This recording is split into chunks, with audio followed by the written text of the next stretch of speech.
भीष्म ने युधिष्ठिर को बताया था, संभोग के समय कौन ज्यादा आनंद लेता है, स्त्री या पुरुष। दोस्तों, इस विवादास्पद विषय पर आपकी राय अलग हो सकती है, किंतु इसका उत्तर महाभारत के अनुशासन पर्व पर मिलता है। संभोग के समय स्त्री और पुरुष में ज्यादा आनंद किसे आता है? इसका सटीक उत्तर सिर्फ वही दे सकता है जिसने अपने जीवन काल में स्त्री और पुरुष दोनों का जीवन जिया हो। इतिहास में एक राजा हुए थे जिन्होंने अपने जीवन काल में स्त्री और पुरुष दोनों का जीवन जिया था। दोस्तों, यह प्रसंग महाभारत काल का है। महाभारत का युद्ध समाप्त हो चुका था। युधिष्ठिर को एक प्रश्न काफी लंबे समय से परेशान कर रहा था। भीष्म पितामह बाणों की सैया पर लेटे सूर्य के दक्षिणायन से उत्तरायण होने की प्रतीक्षा कर रहे थे। युधिष्ठिर पितामह से मिलने आए और उन्होंने भीष्म से यह प्रश्न किया कि संभोग के समय स्त्री और पुरुष में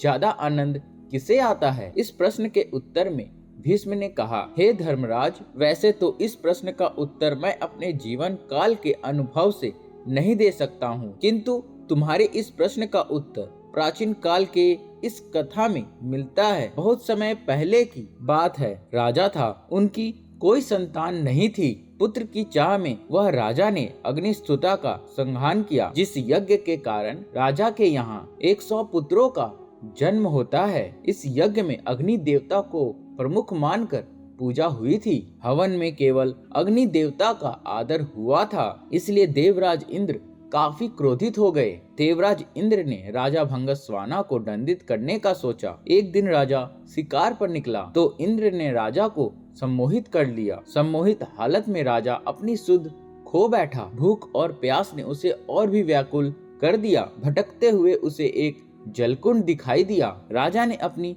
प्यास बुझाने के लिए उस जलकुंड का पानी पी लिया। इंद्र की माया से पानी पीते ही राजा का स्वरूप बदल गया। राजा बहुत व्याकुल हो गया। उसे समझ नहीं आया कि उसके साथ यह क्या हो रहा है। अपना बदला हुआ स्त्री स्वरूप देखकर राजा को बहुत शर्म आने लगी। राजा चिंता से घिर जाता है कि मैं आदमी से औरत बन जाने के बाद मैं राज्य के जनता को क्या मुंह दिखाऊंगा? मैं महारानी और यज्ञ से उत्पन्न 100 पुत्रों का सामना कैसे करूंगा? मेरे पौरुष के साथ साथ मेरा राजपाट सब चला जाएगा। चिंताग्रस्त होकर स्त्री के रूप में जब राजा अपने महल पहुंचा तो उसे देखकर सभी लोग हैरान रह गए। राजा ने सभा बुलाई और फैसला सुनाते हुए कहा कि वह अब राजपाट छोड़कर बाकी जीवन जंगल में बिताएंगे। अपना राजपाट छोड़ वह राजा जंगल की तरफ प्रस्थान कर गया। जंगल जाकर वह एक तपस्वी के आश्रम में रहने लगा। बाद में उसने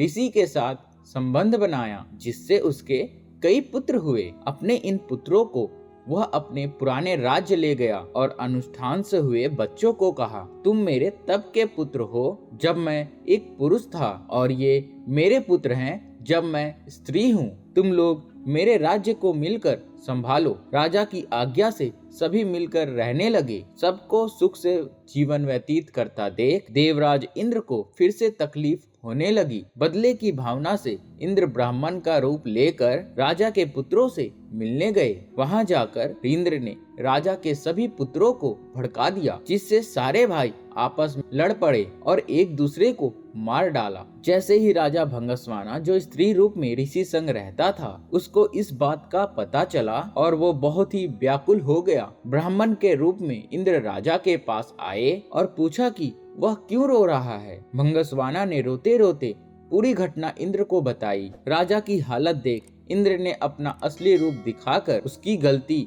और अपने अपमान के बारे में बताया। इंद्र ने कहा, तुमने सिर्फ अग्नि की पूजा की और मेरा अनादर किया, इसलिए मैं क्रोधित हो गया। यह सुनते ही भंगस्वाना इंद्र के पैरों में गिर गया और अपने अपराध के लिए क्षमा मांगी। राजा की ऐसी दशा देखकर इंद्र ने उसे माफ करते हुए उसके पुत्रों को पुनः जीवित होने का वरदान दिया। राजा के पुत्रों का जीवन वापस आने के बाद इंद्र ने राजा को पुनः पुरुष रूप देने की बात की। इंद्र ने कहा, हे राजन, मैं तुम पे प्रसन्न हूँ और मैं तुम्हारे सारे अपराध क्षमा करता हूँ। मैं तुम्हें पहले जैसा वापस पुरुष रूप प्रदान करना चाहता हूँ। देवराज इंद्र का वाक्य पूरा होने से पहले ही राजा बोल उठे, हे देवेंद्र, यदि आप मुझ पर प्रसन्न हैं तो मुझे स्त्री ही बने रहने दीजिए। मैं वापस पुरुष नहीं बनना चाहता। इस बात को सुनकर इंद्र हैरान रह गए और राजा भंगस्वाना से इसका कारण पूछा। राजा बोला कि उनके संयोग के समय स्त्री के पुरुष से कई गुना ज्यादा आनंद, तृप्ति और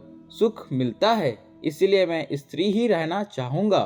भीष्म बोले, हे युधिष्ठिर, इस कथा से यह बात स्पष्ट है कि स्त्री को संबंधों के समय पुरुष से ज्यादा आनंद मिलता है। न्यूरोबायोलॉजिकल शोध से पता चलता है कि पुरुषों को यौन क्रिया के दौरान आनंद तेजी से मिलता है, जबकि महिलाओं का आनंद धीमी गति वाला होता है। हालांकि इस विषय पर वैज्ञानिकों के बीच मतभेद है, क्योंकि आनंद सीमा को परिभाषित करना बहुत ही मुश्किल है। तो मित्रों, उम्मीद करता हूँ वीडियो आप लोगों को बहुत ही पसंद आया होगा। अगर आप लोगों को वीडियो पसंद आया है मित्रों, तो कमेंट बॉक्स में जय श्री कृष्ण अवश्य लिख दीजिए और चैनल को सब्सक्राइब करके बेल आइकन जरूर दबा दीजिए, ताकि इसी तरह की जानकारी वीडियो सबसे पहले आपको देखने को मिलते रहे। और ज्यादा से ज्यादा इस वीडियो को शेयर कर दीजिए, ताकि आपके दोस्तों को और आपके परिजनों को इस तरह की जानकारी मिल पाए। तो मिलते हम अगली वीडियो में एक नई जानकारी के साथ मित्रों, एक नए ज्ञान के साथ, एक नए थॉट्स के साथ। तब तक के लिए नमस्कार।